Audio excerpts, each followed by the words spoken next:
তো যেটা বলছিলাম,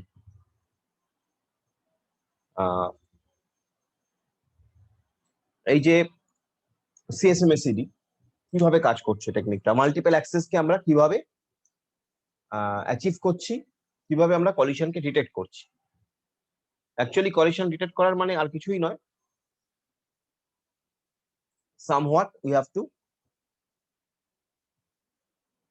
if we sense some chance of collision, we have to defer our transmission.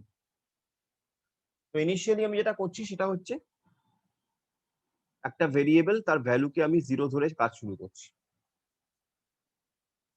এরপরে আমি ক্যারিয়ার যেটা আমার, সেই ক্যারিয়ারকে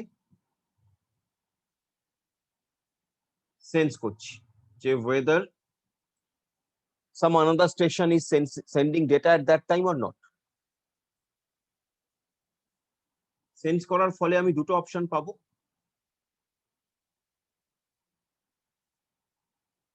সেন্স করার ফলে আমি দুটো অপশন পাবো। এক হচ্ছে আইডেল, মানে ক্যারিয়ারটা আইডেল, কেউ সেন্ড ডেটা করছে না ওই সময়, অথবা আইডেল নয়। যদি ক্যারিয়ারটা আইডেল না হয়, ওই সময় যদি আমি দেখি যে অন্য কোনো স্টেশন সে ডেটা সেন্ড করছে, এটা একটা আইডেল নয়, তাহলে সেক্ষেত্রে আমার কাছে অপশন কি? সেক্ষেত্রে আমার কাছে অপশন হচ্ছে আই হ্যাভ টু ডিলে। আমার এই ক্যারিয়ার সেন্সিং এর যে প্রোগ্রামটা, সেই প্রোগ্রামটাকে ডিলে করতে হবে, এবং ডিলে করে মানে কিছুক্ষণ পর আবার আমি ক্যারিয়ারটাকে সেন্স করবো যে কি এতক্ষণ ফাঁকা হলো কি হলো না। এটা একটা জায়গা গেল। যদি ক্যারিয়ারটা আইডেল হয়, মানে ক্যারিয়ারে যদি সেই সময় অন্য কোনো ডেটা সেন্ড কেউ না করে, অন্য কোনো নোড, তাহলে তো ভেরি গুড। তাহলে আমি একটা ইন্টারফ্রেম গ্যাপ টাইম বলে একটা টাইম ওয়েট করব। ইন্টারফ্রেম গ্যাপ টাইম মানে তুমি ধরে নাও মোটামুটি একটা প্যাকেট সোর্স থেকে ডেস্টিনেশনে যেতে টাইম নিচ্ছে, সেই টাইম পিরিয়ডটা আমি এক্সট্রা টাইম পিরিয়ড ওয়েট করে গেলাম টু গিভ সাম টাইম, যে যদি কোনো লাইনে যদি কোনো ডেটা থেকেও থাকে সেটা রিচ করে যাবে, আমারটা কোলাইড করবে না, টাইম ওয়েট করে গেলাম। এই টাইমটা ওয়েট করার পর, এই ইন্টারফ্রেম গ্যাপ টাইম ওয়েট করার পরে আমি ডেটাকে ট্রান্সমিট করলাম, আমার যে ডেটাটা আমার নোডের ফ্রেমটাকে ট্রান্সমিট করলাম। এখানেও দুটো অপশন হতে পারে।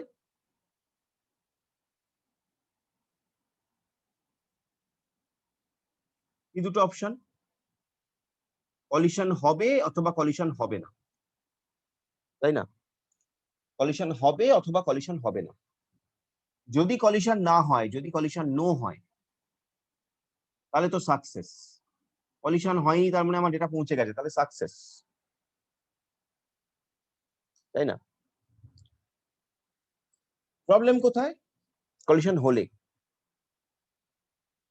তো যদি কলিশন হয়,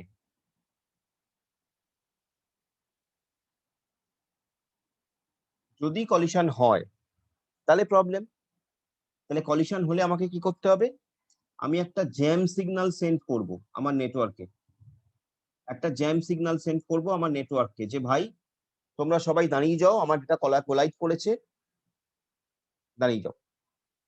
বা আমার নোটকে আমি জ্যাম সিগন্যাল সেন্ড করবো যে তুমি এই মুহূর্তে আর কোনো ডেটা ফেটা সেন্ড করো না, হলো। এবং আমার যে এই যে ইনিশিয়াল যে N0 টাইমটা ছিল, সেই টাইমটাকে আমি বাড়িয়ে নেব।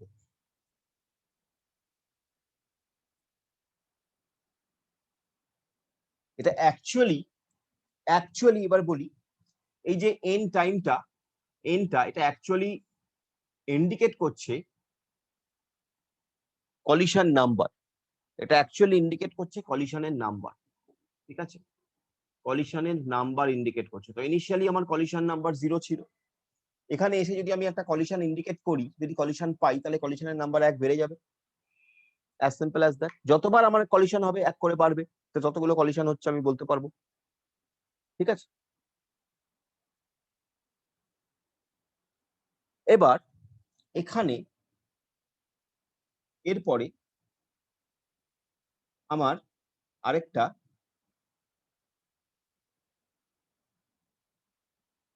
ডিসাইডিং ফ্যাক্টর থাকবে, সেটা হচ্ছে যে একটা লিমিটেশন থাকবে, যে কতবার হতে পারে, এরকম একটা লিমিটেশন থাকবে, লিমিট। ঠিক আছে,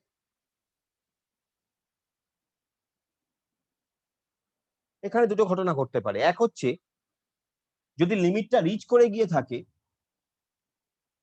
যদি লিমিটটা রিচ করে গিয়ে থাকে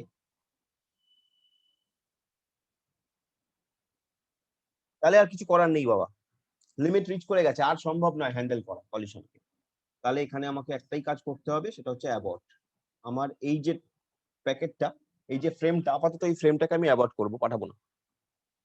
যদি লিমিট রিচ না করে গিয়ে থাকে,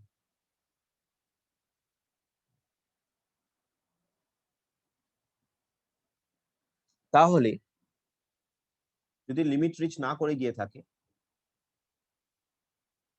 তাহলে আমি একটা র্যান্ডম নাম্বার চুজ করব,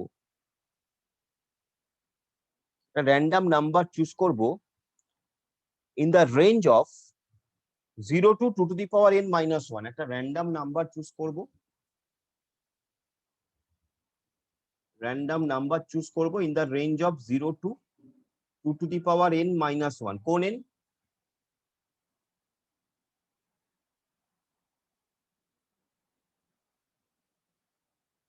ওকে, এন্ড তারপরে আমি একটা ব্যাক অফ টাইম ওয়েট করব, একটা extra time, back off time period wait করব।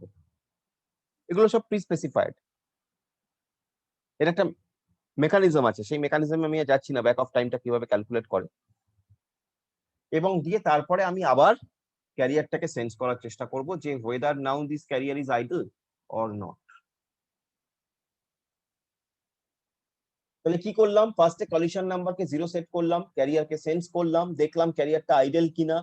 যদি ক্যারিয়ার আইডল না হয় তাহলে আমি ডিলে করছি, করে আবার ক্যারিয়ারকে সেন্স করছি, এখানে গল্পটা গেল। যদি ক্যারিয়ার আইডল হয় তাহলে আমি inter frame gap time wait করছি, দুটো ফ্রেমের মধ্যে যে গ্যাপ, সেই গ্যাপ টাইমটা ওয়েট করছি, অ্যাভারেজ গ্যাপ টাইম সেটা ওয়েট করছি, তারপরে ফ্রেমটাকে ট্রান্সমিট করছি।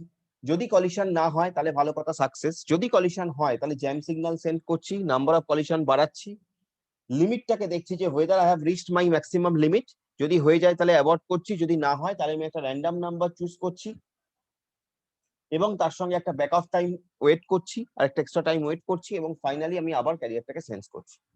তো এইভাবে আমরা কলিশন ডিটেকশনের কাজটা করে থাকি।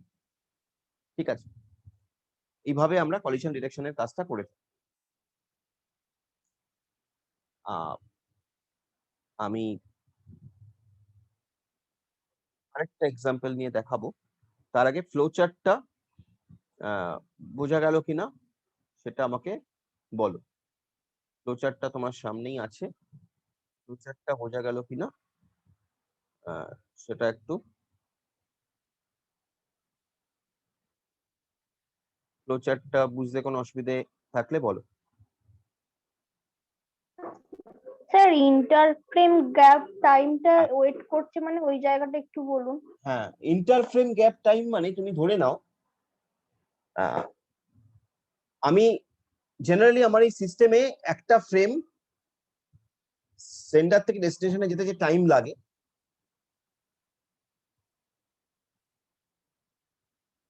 সেই টাইমটা আমি ওয়েট করছি। ধরা যাক যে আমি ধরে নি, আমি ধরলাম যে আমার, যেটাকে আমরা টেকনিক্যালি বলি প্রোপাগেশন ডিলে, আমার প্রোপাগেশন ডিলে মানে to send to reach a particular packet from source to destination, whatever time it takes, it is known as propagation delay.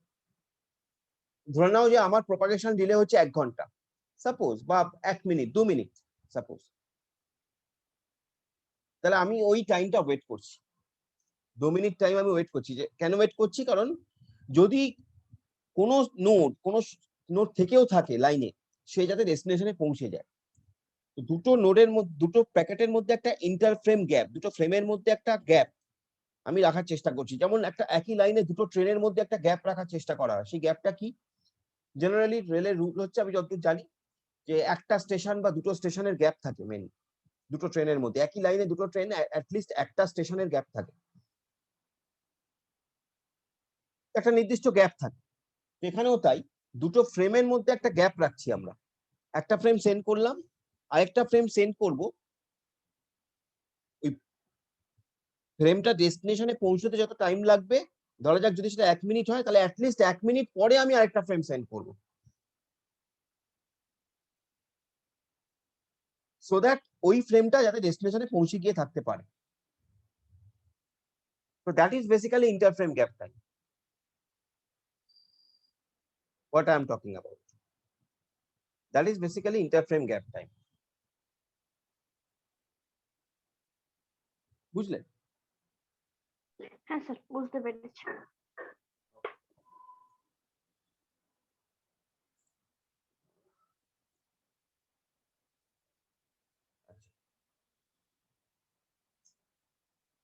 এবার আমরা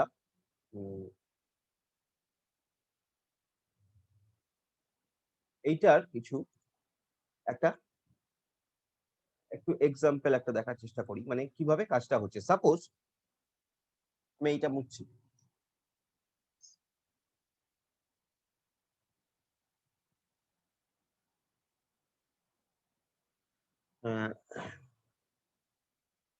suppose I have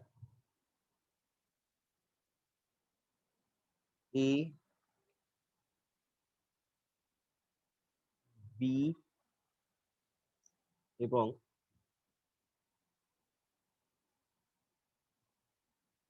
C R D।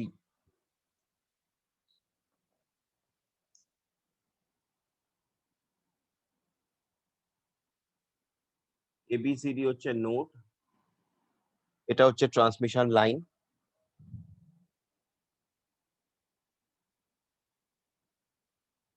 এটা হচ্ছে time, similarly এদিকে এটা time,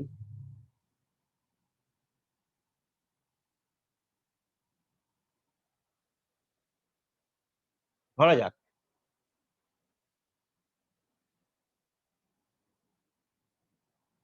at time t1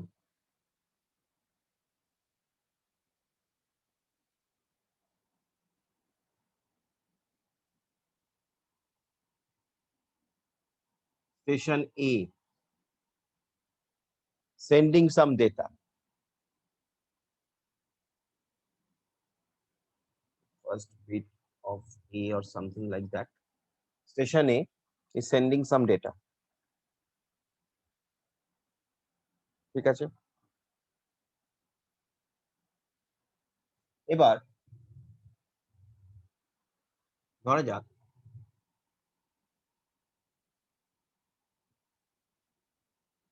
প্যাকেটটা যখন এখানে ছিল, আসছে তো প্যাকেটটা, যখন প্যাকেটটা এখানে ছিল, স্টেশন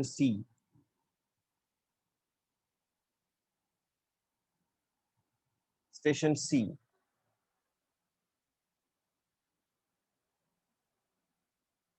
এখানে প্যাকেটটাকে ডিটেক্ট করলো। ঠিক আছে, এবার ধরা যাক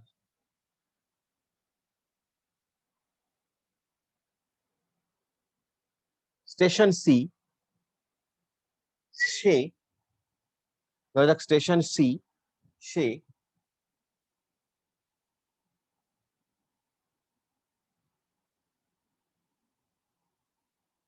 T2 টাইমে সে ডেটা সেন্ড করেছিল, T2 টাইমে। ঠিক আছে, তাহলে স্টেশন সি যখন ডেটা সেন্ড করেছিল, সে ডেটাটাকে দুদিকেই সেন্ড করেছিল, মানে ডি এর দিকেও করেছিল, এর দিকেও করেছিল। এ তো লাস্ট স্টেশন, এদিকে এ এদিকে সেন্ড করবে ন্যাচারালি, এর এদিকে কিছু নেই। সি তো মাঝখানে আছে, সি এদিকেও সেন্ড করবে, এদিকেও সেন্ড করবে। ঠিক আছে, তাহলে ও যখন ডেটা সেন্ড করলো সি, সেটা কোনো এক সময় এখানে এলো, যেটাকে আমরা T3 বলছি। ঠিক আছে, এবং সে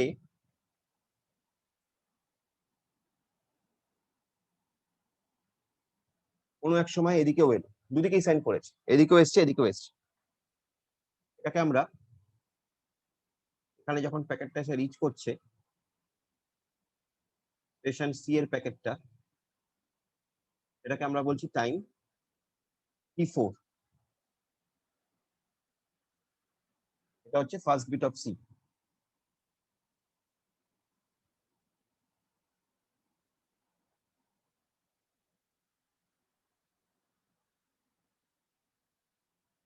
সি এর যদি ট্রান্সমিশন দেখি, T2 তে শুরু হয়েছে, T3 তে এখানে এসে শেষ হয়েছে। এদিকে T1 T4 ট্রান্সমিশন টাইম। ঠিক আছে, ঘটনা হচ্ছে কলিশনটা কোথায় হচ্ছে অ্যাকচুয়ালি, ডেটাটা কলিশন হচ্ছে এখানটা, এই পয়েন্টে। ও সেন্ড করছে, কলিশন হচ্ছে এখানটা, এখানে কলিশন অকার্স।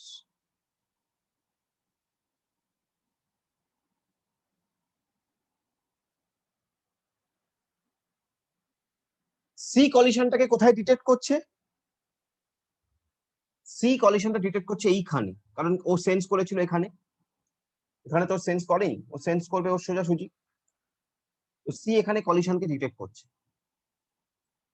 আমি সিডি বলে লিখলাম, মানে কলিশন ডিটেকশন।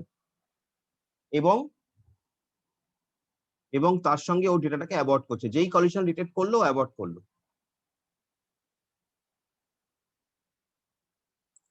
এ কলিশনটা কোথায়, কলিশনটা হলো কিন্তু এইখানে। এ কলিশনটা কোথায় ডিটেক্ট করছে? T4 যখন এসে এটা পৌঁছলো, সি যখন এসে পৌঁছলো ওর কাছে, তার আগে ডিটেক্ট করার জায়গা নেই তো। তো এ কলিশন ডিটেক্ট করছে এখানে, তাহলে এর জন্য এটা সি, আর A detecting collision and aborting here. So that is the scenario. কি হচ্ছে এখানে? At time T1, you see, at time T1, station A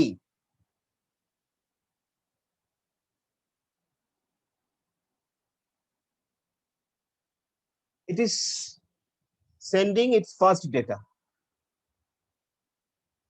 frame. At time T2, over there, time T2 তে সি কি কোনো collision detect করলো না। Time T2 তে কোনো কলিশন নেই, এই সময় সি এর কোনো কলিশন নেই, কারণ এই সময় সি এর কাছে তো এই ডেটাটা এসে পৌঁছয়নি, এই ডেটাটা, তাহলে সি কোনো কলিশন পাচ্ছে না। So at time T2, station C has not sensed any data. So C will do what? C will start sending its data.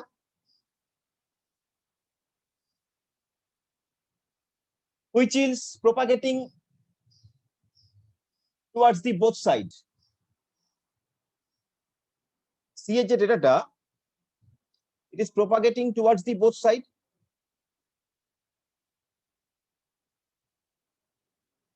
দুদিকেই প্রপাগেট করছে সি এর ডেটাটা।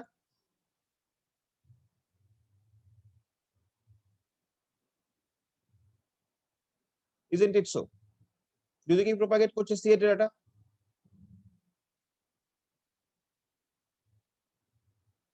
লেফট এন্ড রাইট, এই যে আমি দেখিয়েছি অ্যারো দিয়ে। Now the collision occurs sometime after T2. T2 এর কিছু পরে কলিশন অকার করছে, কলিশনটা অকার করেছে এখানে, মানে T2 কিছু পরে।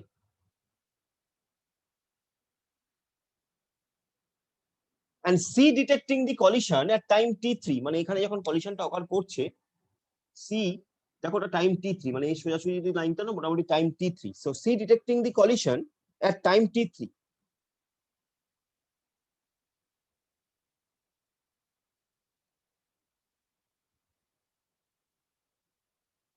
যখনই সি কলিশন অকার করলো, যখনই সি কলিশনকে সেন্স করলো, ইট ইজ অ্যাবর্টিং ইটস ট্রান্সমিশন। করে দিল। Now station A, you see over there, station A detecting collision at time t4 when it receiving the first data sent by C.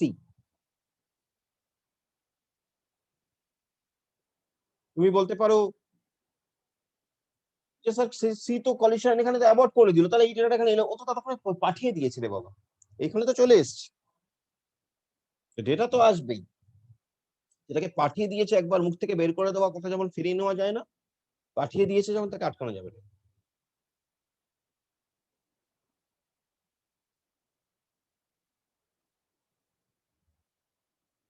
যখন এখানে এসে পৌঁছবে তখন এ বুঝতে পারবে যে বাবা এখানে একটা মানে প্যাকেট ছিল, তার মানে কলিশন হয়েছে, তখন এ অ্যাবর্ট করবে ওর transmission. So this is the scenario. This is the scenario. Okay. This is basically happens in collision detection, carrier sense multiple access collision detection method. This happens, this thing happens. Okay. So this is a technique. This is a technique where collision, if collision is detected, we abort our transmission. Fine. গেল, এটা গেল। Next খুব quickly আমি আরো দুটো technique একটু বলে দিই। আরেকটার নাম হচ্ছে টোকেন বাস। এটা যেমন IEEE 802.3, you can see in your note, that is IEEE 802.4, that is known as token bus. Again, it's a LAN standard. Now here what happens, just try to understand from the picture. In the picture you see several stations are connected with a single line like this. Several stations are connected with a single bus. In picture you can see. আগেরটাই আমরা কি করছিলাম, ক্যারিয়ারকে sense করছিলাম, career ideal কি career busy, যদি ideal থাকে আমি তাহলে পাঠাচ্ছিলাম, যদি বিজি থাকে তাহলে ওয়েট করছিলাম। ওইখানে একটা কথা যেটা বলিনি সেটা হচ্ছে ওখানে আরেকটা টেকনিকের নাম আছে আমরা যেটা ইউজ করি, সেটা হচ্ছে পারসিস্টেন্স টেকনিক। আমি আর পারসিস্টেন্স টেকনিকের ইয়েতে যাচ্ছি না, তোমাদের লেভেলে দরকার নেই, বাট সিএসএমএসডি তে পারসিস্টেন্স টেকনিকটা ইউজ হয়, এটা মাথায় রেখো, অনেকটা প্রবাবিলিটির মতন, বেশ কিছুটা প্রবাবিলিটির মতন। পারসিস্টেন্স টেকনিকটার মানে হচ্ছে আমরা অ্যাকচুয়ালি দু ধরনের পারসিস্টেন্স টেকনিক হয়, বলবো না বলেও একটু বলে দিই। পারসিস্টেন্স টেকনিক মানে হচ্ছে দু ধরনের পারসিস্টেন্স টেকনিক ইউজ হয়, একটাকে আমরা বলি ওয়ান পারসিস্টেন্স টেকনিক, আর একটাকে বলি আমরা পি পারসিস্টেন্স টেকনিক। একটাকে বলি ওয়ান পারসিস্টেন্স টেকনিক,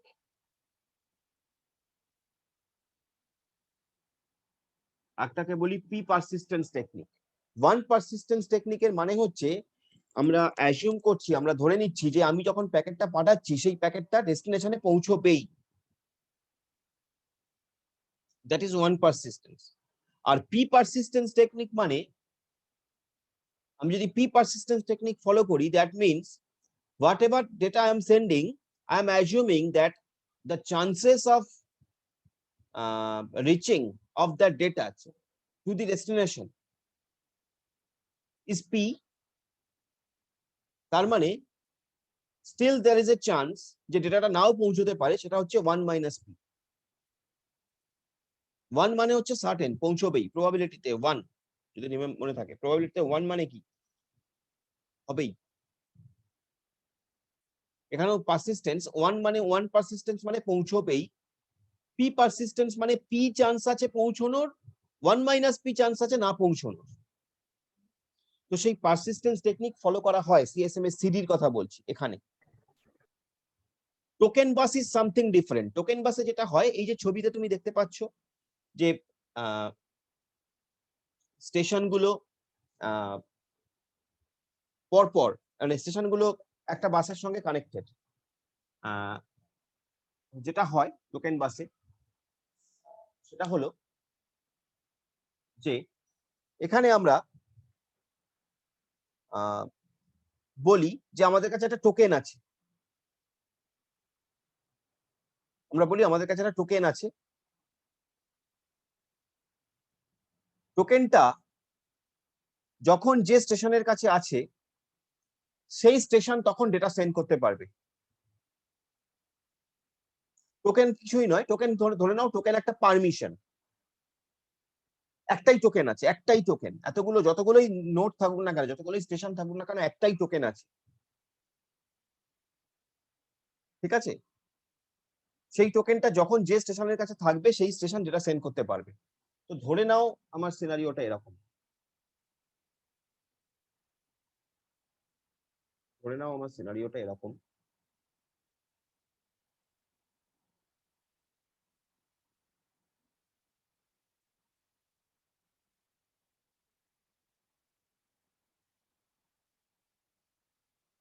আমি ধরে নিচ্ছি এটা 50,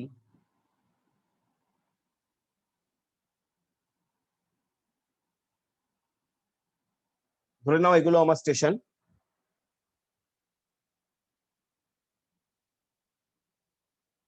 আমি বললাম এখানে highest number of station can send the data first.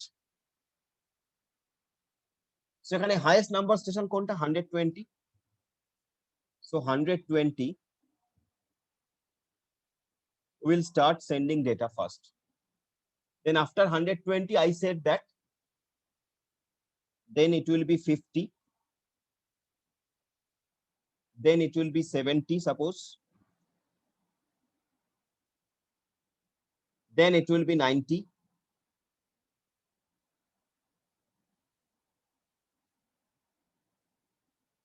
Then it will be 110.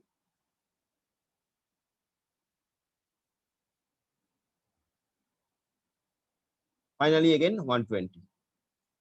So in that way, here, these stations, though they are connected via a bus, connected with a bus, but when they are sending data, they are forming a logical ring.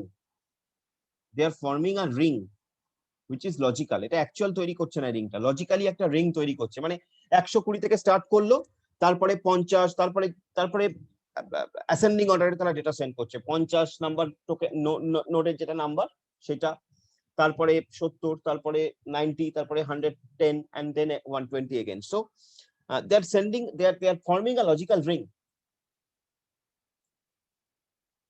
So token bus is that kind of architecture. In that way, we are managing the multiple access. দেখো এখানেও multiple access হচ্ছে, more than one nodes are there accessing a single connection. But যেহেতু আমরা একটা logic follow করে এগোচ্ছি, so there is a lesser chance of collision, because আমি বলেছি যে প্রথমে হাইয়েস্ট নাম্বার স্টেশন সেন্ড করবে, তারপরে বাকি স্টেশনগুলো সেন্ড করতে থাকবে। এখানে ওই হাইয়েস্ট নাম্বার স্টেশন সেন্ড করবে, তারপরে বাকি স্টেশনগুলো সেন্ড করবে, মানে বাকি স্টেশনগুলো মানে তারপরে 50, 70 এরকম অ্যাসেন্ডিং অর্ডারে।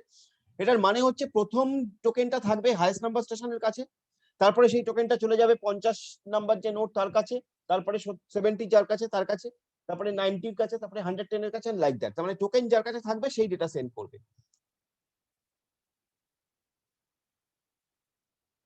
So that is basically known as token bus. IEEE 802.4.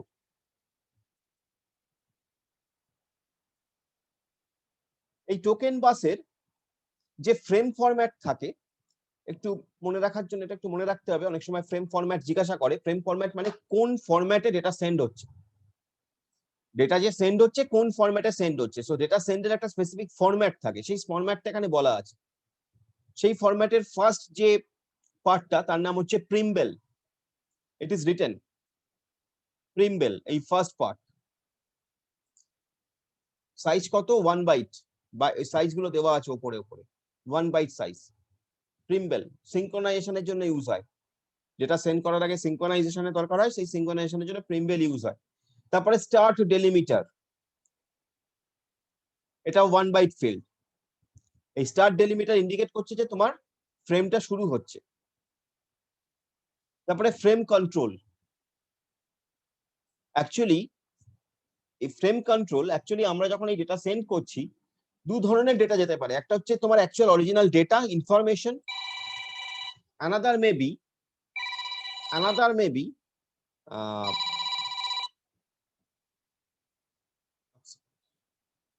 আমি একটু পরে কথা বলছি, ক্লাসে আছি।